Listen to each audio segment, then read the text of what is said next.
The Boston Bruins get yet another major win against the Pittsburgh Penguins, securing themselves at the top of the Atlantic once again. However, there is a problem that has been revealed in this game that, if not fixed before the playoffs, could absolutely spoil their chances at a Stanley Cup. So we're going to be talking about the game, what this issue is, and a potential signing in this offseason that could change the course of this team's entire future. So we're going to be talking about all of that here in this video. Before we get into all of it, we noticed that 88% of you guys watching right now are not subscribed to the channel. If you're looking for a spot to get all of your Boston Bruins news, you're in the right spot. Make sure to hit the sub button, join me along here as we cover everything leading up to a very, very exciting Boston Bruins playoffs. But let's get straight into this game.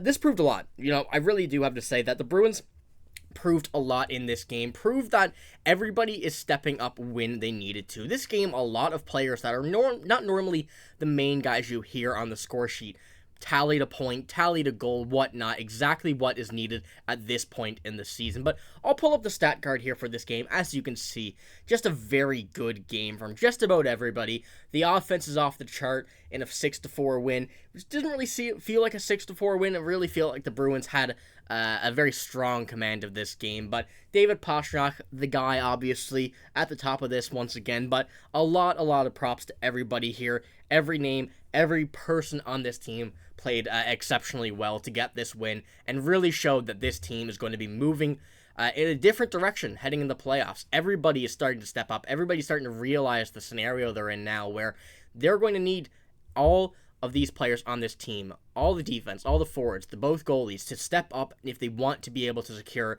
some very much needed wins, I guess you could say, in this playoff. Whoever they play, looking like Tampa, but that could still change ahead of the actual beginning of the playoffs. But I'll pull up the box score as well. As I mentioned a minute ago, you can see a lot of goals and assists and points coming out of not too notable names that you see on every score sheet. 2 assists from Coyle, DeBrusque, Trent Frederic, Morgan Geekie, Danton Heinen, Jacob Lauko, Brad Marchand, David Pastrnak, Pavel Zacha. A whole bunch of points from some of the top players on the team, some guys that you don't normally hear of, as well as a goal coming from Kevin Shattenkirk on the defensive side of things, with a point coming from a few of the other guys. And Linus Ullmark played pretty well. The save percentage don't really show it, but he did have a good game, as usual. And still seeming to be able to take game 1 of the playoffs here, although we'll be looking at that after. This is not something that we're going to be touching on right now, but very good sign that this team is heading in the right direction towards the playoffs, making sure everybody's stepping up, everybody's getting involved in the play right where they need to be, making the right decisions in the right times. And this game once again just showed this. Spoiled the Pittsburgh Penguins' chances a bit, but we're focused on the Bruins here in these final few games of the regular season to make sure everything goes in the right direction. But like I said, one thing really needs to change if they want to have a solid playoff run, and this could be a major problem if this does not get fixed, get changed, sort this out somehow. And it's been a major issue over the past few months as well, really, since the All-Star break, and that is the power play. This is a tweet here from a Twitter user. It says, the Bruins would be wise to fix their power play before the playoffs begin.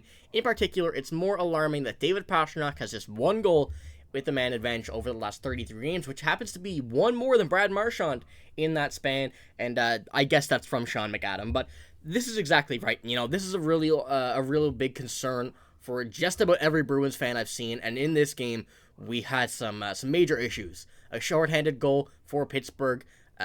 We've seen the exchange from Charlie McAvoy and Jim Montgomery on the bench. Seem to be feeding him every word in the book on the power play there, and something does need to change. This is absolutely right. There's no excuse for what's happening with this team. You've seen Pastrnak 1 goal on the power play since in 33 games, which I believe is the All-Star break. I'm not too sure, but I believe it's around there. And Brad Marchand has none. That's not acceptable. Those 2 are your top guys on this team.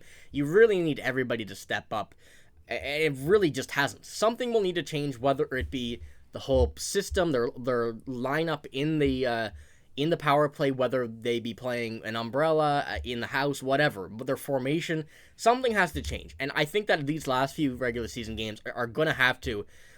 I know it's hard to get on the power play on purpose, but you're going to need to try in something else, whether it be in practice. I'd like to see it in game scenario as well, but this is going to be a really big problem, I guess, as well as against some of the top teams in the NHL, whether it be Toronto, whether it be Tampa, in the next round of Florida, New York, whatever team it is. All of these teams have very good power plays, and they will kill you on that if you are not careful. And that's one thing the Bruins need to be vigilant of in these final few games and heading into the playoffs. That's really my main concern. I'm very confident in this team. I will say that once again. I've said it in the last video. I'll say it here again. I believe in this team that they can have a deep playoff run against all odds from just about everybody saying that this team's too weak, too much lack of skill and whatnot. They really think this team is going to do good, and I really think they're going in a deep run. But if they cannot sort out their power play, which really is the main issue that this team has heading in there, they could be killed on that and not really be taking advantage of it the way they should. If the other team is going to get a shorthanded goal against them on their own power play, that could really just kill your whole chances and deteriorate them straight from the playoffs in 4 games. It's a real big issue, but the Bruins need to fix it, whether it be whatever. We need to have that fixed and see that fixed before the playoffs, as just about everybody's saying at this point. But another big part of the news here in this video, like I said, is a potential signing that could come in this offseason. That could certainly help with the power play if it were happening now. And this would be insane, frankly, is the best way to say it. And I really don't know how possible this is. But there's been some rumors, there's been some words said, and I think something like this would be in the mind of the Boston Bruins. And this is sparking from Chris Johnson in my mind, thinking I could be going crazy, but he says pending free agent Steven Stamkos. Now, it's 39 goals, 77 points. So this was April 9th, so I don't believe it's the exact same right now, but he is a free agent. That's the big part to take away from this, and we know the Bruins are going to have a pretty solid amount of cap space in this offseason. Obviously, we have to re-sign Jeremy Sweeney, Jake DeBrusk, Danton Heinen, Van Riemsdyk, Boqvist. Whatever happens with them, we do right now have $22.5 scheduled million in cap space. So Steven Stamkos is definitely on the older side. He's definitely still a very good player, and he definitely won't be wanting $22 million a year. This is something that I really think would work out fantastic for the Bruins. I'll pull this up once again. You can see the center depth. Charlie Coyle, Pavel Zacha, 2 guys who are playing statistically better than Krejci and Bergeron in this last season. Poitras, who we don't really know yet. He's injured, can still play in the AHL. Johnny Beecher, still in that kind of same scenario as Matthew Poitras and Jesper Boqvist. But I definitely see a Steven Stamkos playing on a wing on this team, playing in the middle on this team, whatever kind of role they want him to be. We've seen Stamkos not really feeling the right way about the Tampa Bay Lightning as of late. He's been really feeling a bit disrespected by this team, and a lot of rumors and reports are coming out about him potentially leaving the Tampa Bay Lightning. Now, is this going to happen? I honestly don't know. Is it looking like it's going to happen?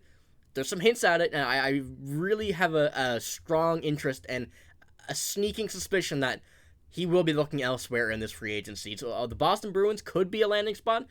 I sure hope so. That would be a very, very good signing if possible. We know his experience, his skill, and everything about Steven Stamkos. Even at an older age than he is now, he's still a very good player and would definitely help this Boston Bruins team. So let me know what you think about a potential Steven Stamkos signing, as well as the issues with the power play. Excuse me. 2 really big factors heading into the later part of the season, playoffs and off-season. But, like I said, let me know what you think. 2 interesting things. So we'll talk about those at a later date as well, once the playoffs come, once the offseason comes. So you're going to want to make sure to hit the sub button, stick around so you don't miss out on any of the Boston Bruins news. Like I said at the beginning, but that's all I got here. Thank you for watching. Hope you have a great day. See you later.